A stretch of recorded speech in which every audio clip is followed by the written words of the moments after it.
may mga pangyayaring hindi na naman inaasahan mga kailyan, gaya ng mapapanood nyo sa video.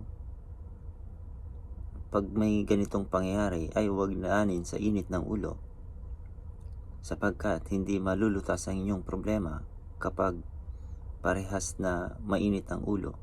Dapat cool, relax, pag-usapan, daanin sa mabuting usapan para sa ganon maayos ang problema. Kasi pag parehas kayong dinaan sa init ng ulo ay walang mangyayari, lalong lalala ang problema. At unang-una, hindi naman kayo nagkasagyaan. Ang naging ugat, punot dulo ng away o pag-iinit ng ulo ay hindi lang nagbigayan.